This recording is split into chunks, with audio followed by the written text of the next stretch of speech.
Hello and welcome to NB Chat for the 30th of September. Another month bites the dust. It does. Well, it's also school holidays at the moment, and school holidays means it's a bit quieter around here, isn't it, Kay? A lot quieter. And so things like brigades and youth group and things like that are having a break, which is quite a good cycle to life, really. It is. Gives the people that are serving time to recuperate, recharge their batteries. And to come back enthusiastically That's right. for great opportunities to serve in the months to come, which is of course the Headed towards Christmas. lead up to Christmas. So that's good, isn't it? Hey, it was good, wasn't it, last week?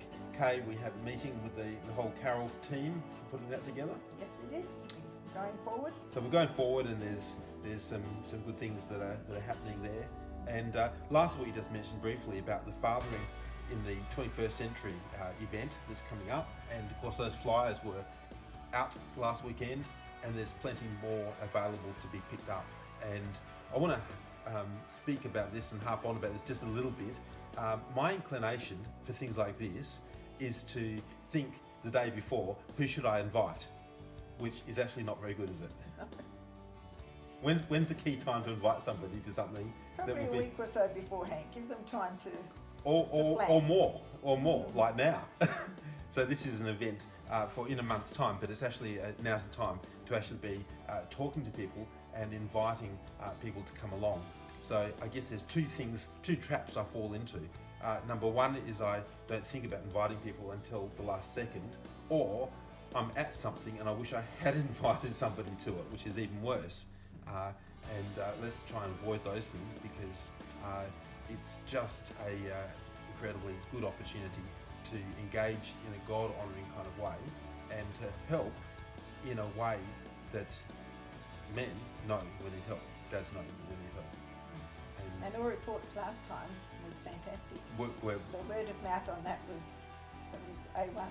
yeah, that's fantastic. And that's something that we just need to get better at so many levels, is engaging in a God-honouring way with people around us who, let's face it, are going to hell if we don't tell them about Jesus. If they're not a Christian, they need to be told about Jesus. And it's so important that we just grow as people who just openly live out our faith. And part of that is inviting people to things like this, but the biggest part of it is inviting people into our lives, and us paying attention to people and encouraging people to think through about Jesus, and to know what it is to be a friend of a Christian, for us to be a friend to them. So yeah, I was just reading something, Kay, earlier today. Some research in UK has just recently come out, and the research is saying that about 70% of people have a Christian friend whom they love and respect, family member or friend that they love and respect. About 70% of people, so most of people. Wow. Which is quite interesting, especially when the media says it's about 16%. So it's a huge disparity there. About 70% actually respect somebody who's a Christian, and of that 70%, about 20% of those people are actually quite eager to find out more about Christianity. And so if you ask those people that you know, about 1 in 5 are likely to say, yeah, I'd love to know more about faith in Jesus. And you might say, well, that means that 4/5 don't. But the thing is, 1/5 do. How do you know if you don't try? How do you know if you don't try? Exactly.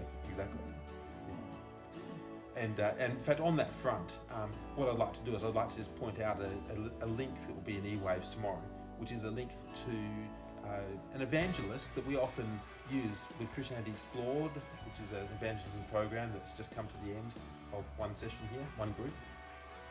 Rico Tice is his name, doing an evangelism training seminar, which I just think is gold. So I'll put it out there. If you want to make an hour to watch something really, really healthy and good, then click on the link anyways tomorrow. Wow.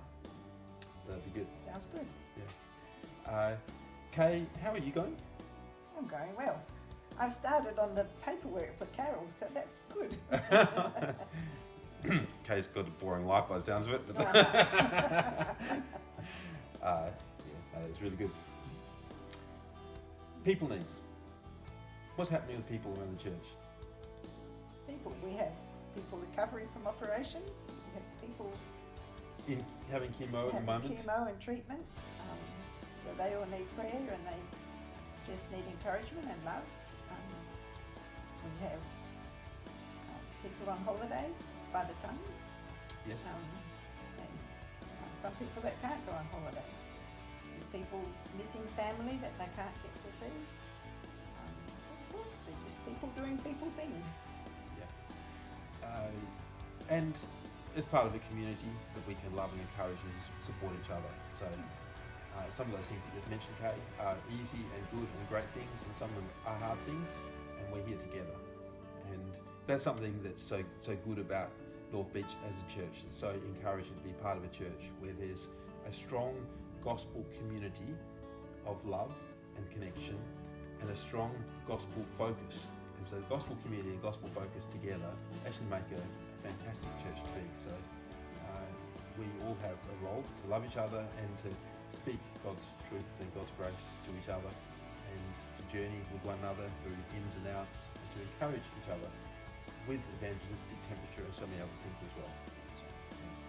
Can I just pray? Yeah. Father, thank you for the opportunity we have as a church to grow, to support each other, to care and encourage, build each other up in things of you. And we come before you at this time of school holidays, asking and praying that those who especially need holidays will have capacity to have a great holiday and to be recharged. Please help us as we march forward to Christmas, to march forward wisely and well, not in a panic and not in a mad rush, but actually making the most of the opportunities before us as we approach Christmas and the end of the year and all that entails.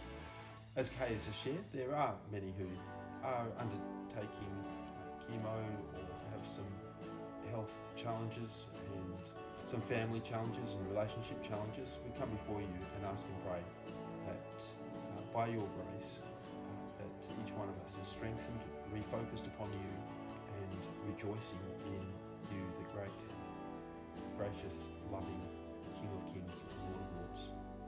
We ask and pray for our teams that are having a little rest over these holiday times to be recharged and to come back fresh and eager and enthusiastic to serve you and to help others to grow in things of you. So we pray all of these things in your precious name. Amen. Amen. Thanks, Kay. Thank you, Grant. May God bless you. May God keep you. We'll see you next week. Bye.